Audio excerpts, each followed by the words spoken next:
పండగొస్తుంది అంటే పిండి వంటలు కంపల్సరీ. అందులో అయితే కనుక కారపూస అందరూ చేసుకుంటారు.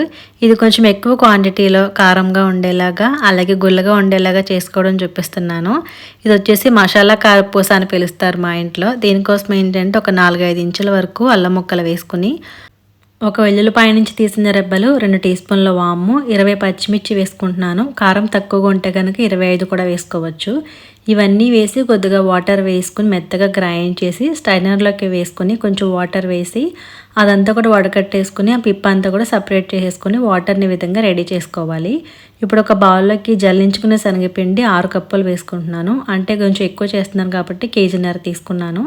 ఇందులోకి 2 టీ స్పూన్లు ఉప్పు వేసుకుని మొత్తం అంతా మిక్స్ చేసుకున్న తర్వాత వడకట్టి పెట్టుకున్న పచ్చిమిర్చి అల్లం వాటర్ అంతా వేసి కలుపుకొని తర్వాత కొద్దిగా నార్మల్ వాటర్ వేసుకొని ఎన్ని పడతాయి అన్న అవసరం మేరకు వేసుకుంటూ పిండిని కలుపుకోవాలి.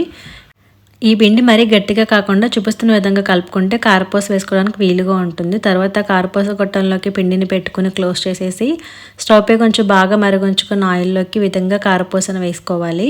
హై ఫ్లేమ్లో ఉంచుకుని 1 నిమిషం పాటు వేయించుకున్న తర్వాత ఫ్లిప్ చేసుకుని అటువైపు కూడా వేయించుకుని ఆయిల్లో నురుగులన్నీ కూడా పోయిన తర్వాత కారపూసను బయటికి తీసుకోవాలి. చాలా త్వరగా వేగిపోతుంది.